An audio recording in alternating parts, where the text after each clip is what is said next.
You're listening to an Airwave Media Podcast.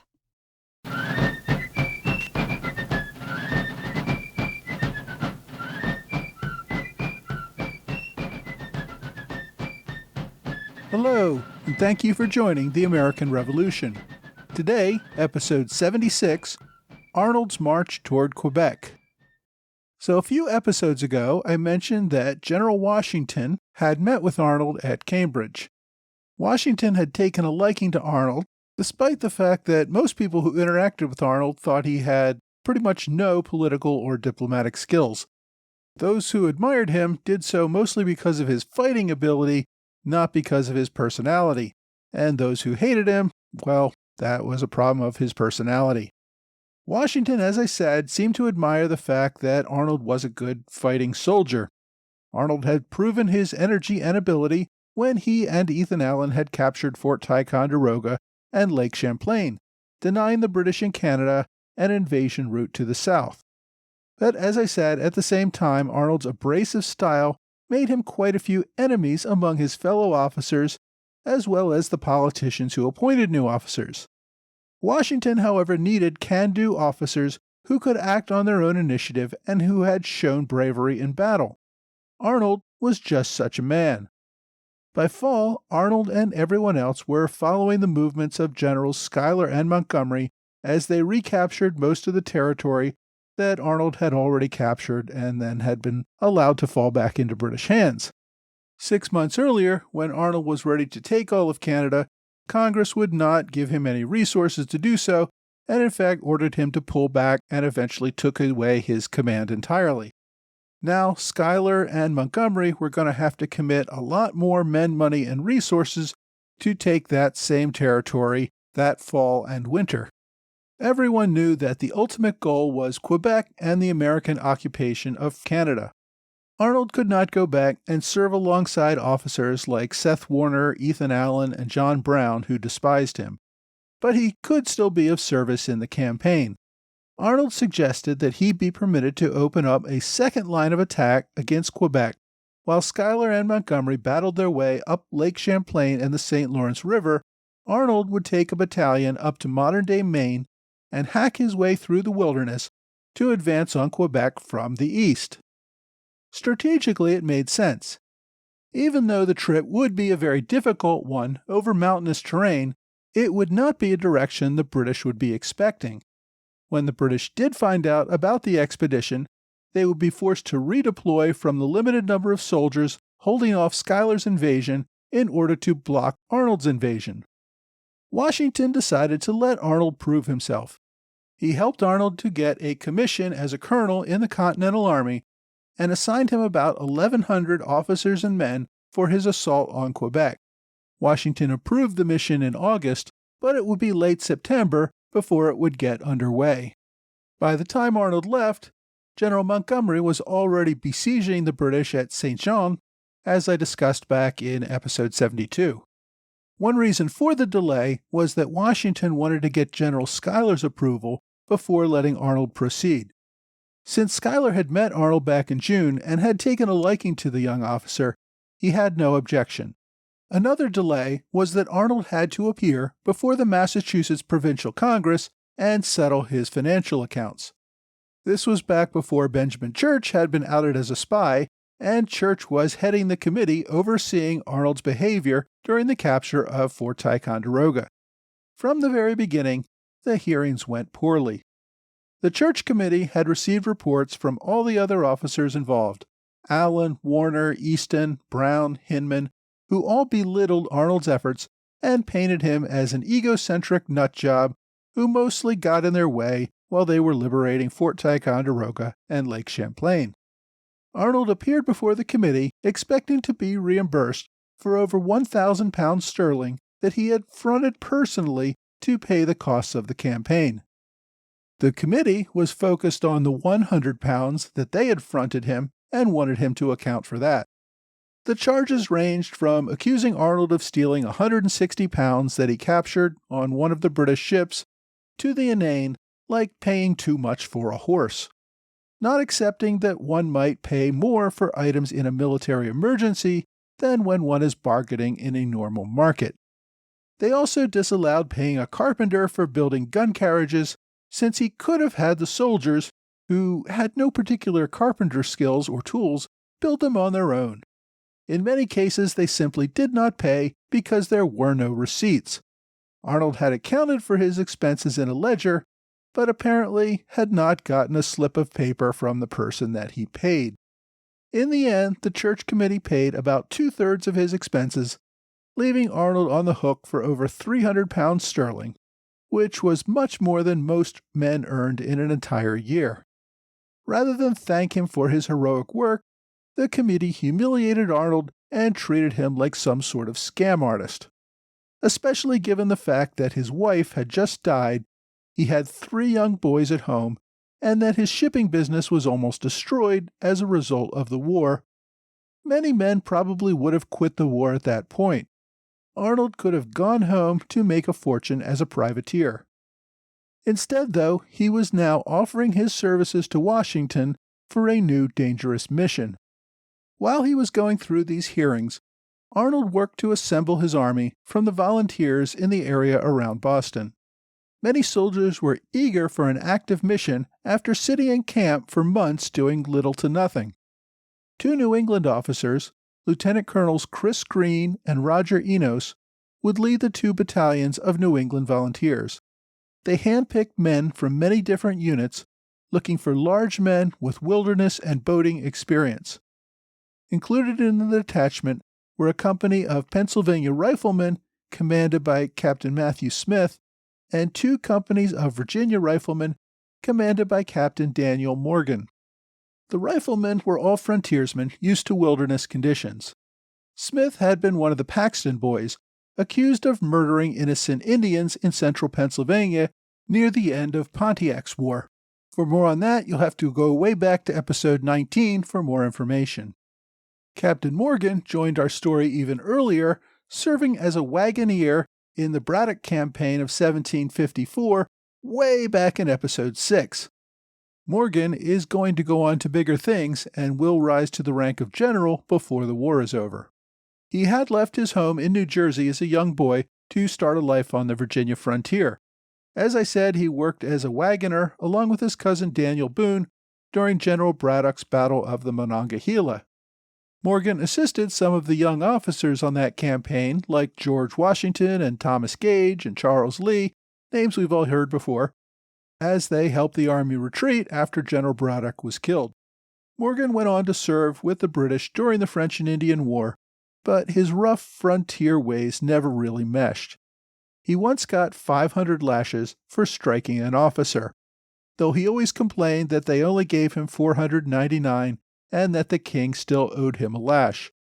He was a longtime Indian fighter and had several disfiguring scars to prove it. Another young volunteer named Aaron Burr also joined the battalion. Burr came from a relatively prosperous New Jersey family, which meant that he did not want to serve simply as an enlisted man, but also could not get an officer's commission. So instead, he joined as a gentleman volunteer to assist the army. Arnold was always in a hurry to move forward on a mission, and in this case, there were especially good reasons to avoid delay. Arnold wanted his men to get through most of the march before winter set in. He hoped to make use of rivers and ponds to move the most heavy equipment and supplies. There were no wagon roads through this wilderness. Once winter came and the water froze, it would become much more difficult. Also, as I said, by early August, General Montgomery was already besieging St. Jean, and once that fell, he would quickly move on to Montreal and then Quebec. If all things went well for Montgomery, the fighting could be over before Arnold arrived. Arnold did not receive his new Continental Commission until September 8th. Until then, he could not sign any contracts for the mission. He needed shipbuilders to make the bateau for his men to port their equipment over the water. He needed food, clothing, and munitions. Another delay came when his soldiers refused to leave before receiving their back pay. If they were going to be gone all winter, they needed money to send to their families. Over the next few weeks, they resolved all of these problems, and the force finally began to move in late September. The first leg of the journey would be to ship the men up the coast to Fort Western in present-day Augusta, Maine. From there, the men would move up the Kennebec River. Arnold optimistically thought his men could make the estimated 180-mile wilderness march from Fort Western to Quebec in 20 days. Part of this was based on maps that he had received from the French and Indian War. The maps he had, though, were inaccurate. British mapmakers often altered unclassified copies of military maps so that they would not be useful to an enemy. And that was the case with these maps. Arnold hired a local mapmaker and surveyor to make sure the route was good. Unfortunately, the man he hired was a loyalist who deliberately altered routes and distances to cause trouble for Arnold and his men. Arnold also attempted to hire local Abenaki Indians to serve as guides for the army. Washington, however, forbade the use of any Indians for the mission. So, from the beginning, Arnold's mission was misled, misinformed, and misguided. To get to the launching point, Arnold had to march his men to Newburyport. From there, he planned to ferry them the 90 miles to Fort Western via a small fleet of ships. Fortunately, even though General Gage had received intelligence that the Continental Army was sending 1,500 men up the coast to Canada, Admiral Graves refused to send out his fleet to stop them. If he had, he might easily have captured the colonials at sea and ended the expedition before it even got started. A few miles downriver from Fort Western, Arnold met up with Reuben Colburn, the contractor he had hired to build 200 bateaux for his army to move upriver. Colburn had slapped together 200 boats, but most were smaller than promised. More of an issue was the fact that he had used green pine, which would continue to shrink over the next few weeks, leaving huge holes in the boats. For those of you without nautical experience, I will note that holes in the bottom of a boat can have an impact on buoyancy. Colburn had properly aged wood available to make the boats, but that would have been more expensive and cut into his profits. His contract only required that he deliver 200 boats. It did not promise that those boats wouldn't sink a few days after launch. Beyond the shoddy construction of the boats, which almost destroyed the expedition, Colburn had recommended that loyalist mapmaker who had deliberately sabotaged the maps for the expedition. Colburn also sent out scouts who reported false information to Arnold about the British in Quebec having sent out a detachment to intercept Arnold, and that the Abenaki Indians had agreed to assist the British and set up an ambush. Fortunately, Arnold decided to ignore this intelligence, which did turn out to be false.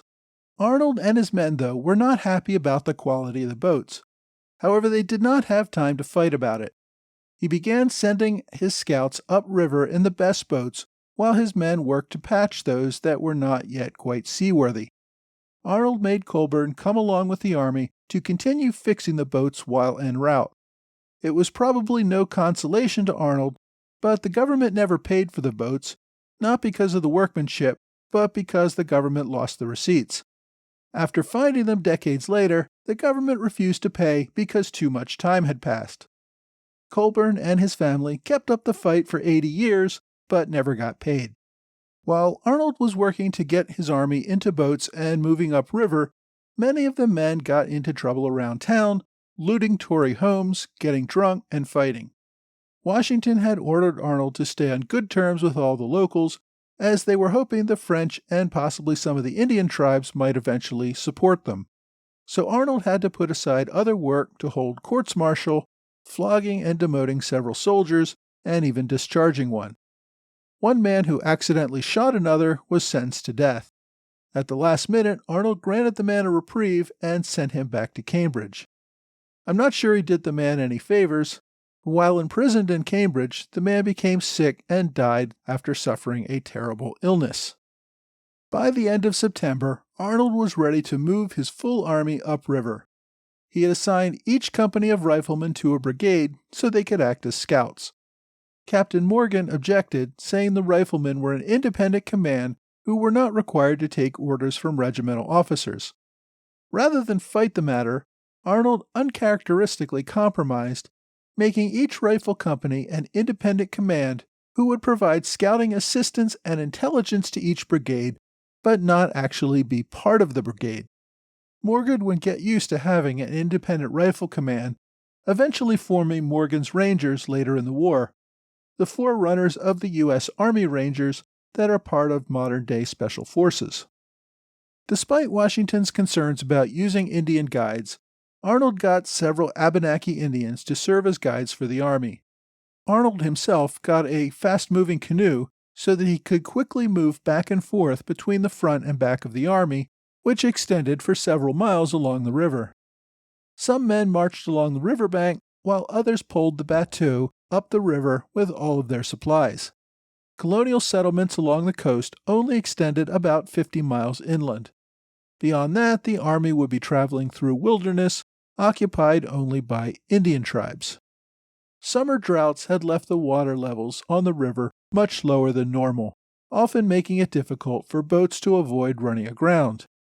Often, the men would have to get out of the boats, wade through the river, pulling the boats behind them, in order to get through the shallow areas.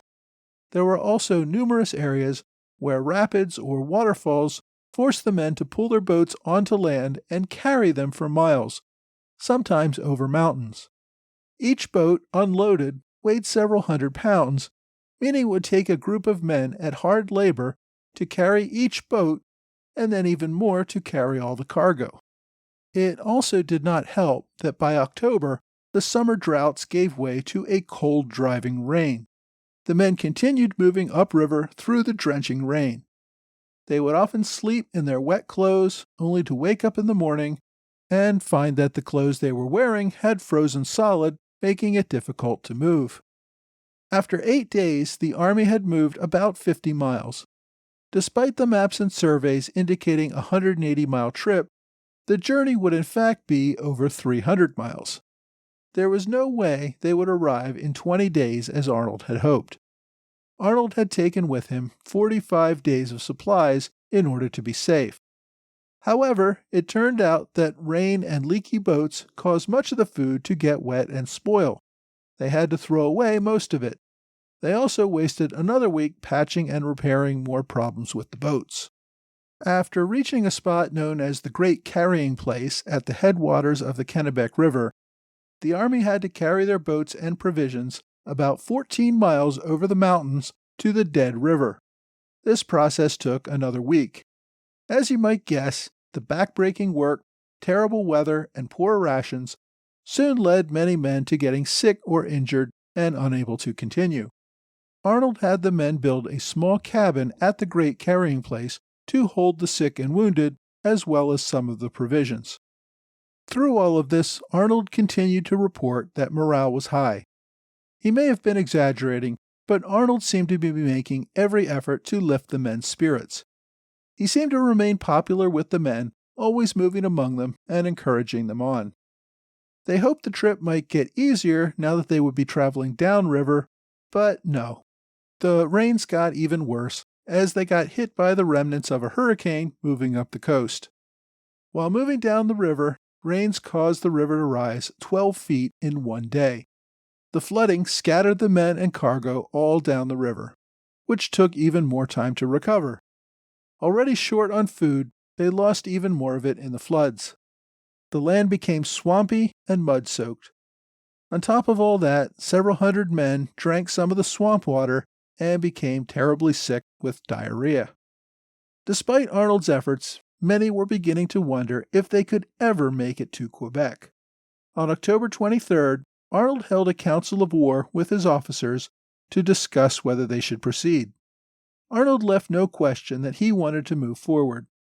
The officers agreed that they would send back a few of the men who were too sick or invalid to go on, but that they would continue forward in hopes of completing the mission. Arnold would take the lead with 50 of his best men, looking for the best route forward and correcting the many errors they were finding with their maps. After Arnold moved forward with his advance force, Colonel Enos, the head of one brigade, called another council of war without Arnold being present. He argued that there was no way they could continue. They were nearly out of food and had not found much of any game for hunting. Even in the unlikely event that they did not suffer any more setbacks, they simply did not have enough food or supplies to reach Quebec before they starved. Colonel Greene disagreed and said that he would not abandon Arnold in the wilderness. In the end, Enos turned back with about 1/3 of the entire army and more than 1/2 of the entire supplies. Arnold did not find out about the defection for several days. Although he was clearly furious, he attempted not to show his temper in front of the men. Even if the remaining force made it to Quebec, they would not have enough soldiers to take the town unless Schuyler's army, still stuck besieging St. Jean, was able to join them. By the end of October, Arnold's advance force had found a passage across to the Canadian border. His forces were so spread out that guides could not get word back to all the units. Several got mired trying to move through a swamp. As food even for reduced rations ran out, the men became desperate. They ate a dog belonging to one of the officers. Many tried boiling the animal skins they had in their boats, trying to make a sort of broth to drink. Many began to collapse and fall out of the column. Arnold gave orders that any man who collapsed would be left behind. They no longer had the strength to carry the sick or provide them with any food. One of the men who fell behind was a private named John Warner, a Pennsylvania rifleman. The only thing unusual about his story was that his wife, Jemima, was with him and had accompanied the army through all of its difficulties. Jemima fell out of the column to find her husband. After he died a few hours later, the 17-year-old girl took up his rifle and caught up with the army. Although more than half of the soldiers had given up on this mission and turned around, Jemima would continue to press forward with Arnold's army. Finally, by November 1st, most of the army had found Arnold's path into Canada.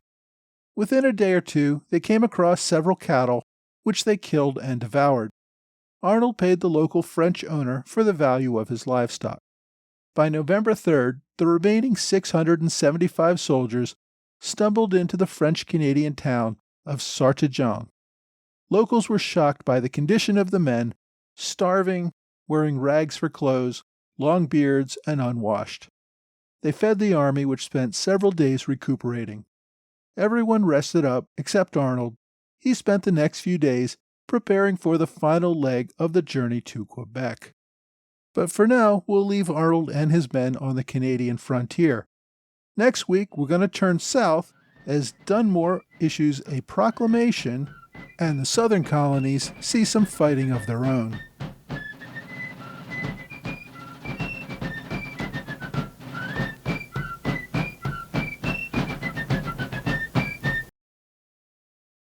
Hey, welcome back to another American Revolution podcast, book recommendation. For those of you who have wondered about how I produce these podcasts, I usually write the episodes months in advance. I record them several weeks in advance so that I have time to edit the audio and make sure everything's ready to go. This helps to ensure that I can get out the episodes every week without fail, even around the holidays. And so far I haven't missed a single week. These book recommendations, which I started adding to the end of each episode earlier this year, usually get done a few days before publication. I do this because they really don't require much additional research, and it's mostly just me talking without preparation. It's also a place where I can make more timely corrections to mistakes in prior episodes, or talk about events that are happening right around the time of release. The reason I'm mentioning all this now is that in the weeks between the time I recorded this episode and the time I'm recording this book recommendation, I had an interesting online conversation with a descendant of Reuben Colburn, the military contractor who builds the boats for the mission discussed today. I came down pretty hard on Colburn, portraying him as just another bad contractor whose poor workmanship made life miserable for the soldiers and possibly even led to some of their deaths. Now, based on much of what I've read, that seems to be the consensus view about Colburn, but that consensus is based primarily on Benedict Arnold's reports and the reports of a few other officers on the mission. Officers tend to make themselves the heroes of their own stories, and part of that is overcoming the hardship foisted on them by others. But as with most historical events, different people have different points of view on those same events. To better understand what may really have happened, it's best to look at the events from several different points of view where possible.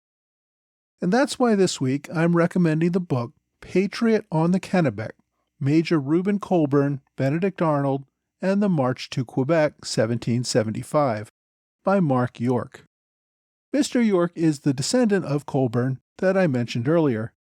Not happy with the traditional portrayal of his ancestor as a greedy and incompetent contractor, York has scoured other records to present the issue from his ancestor's point of view. There are some disagreements of fact. For example, I said that there was aged wood available to make the boats, and therefore no need but money to use green wood. York has found statements to the contrary, that there was no aged wood available. Many of the differences, though, are simply one of perspective. Colburn lived in a small town. The request to build so many boats in such little time was an insurmountable task. There's good argument that he did his very best under the circumstances given. Colburn was also tasked with finding food and other supplies for the mission. Colburn received a small deposit for the purchase of supplies and for the work, but he had to hire many men to assist with the building.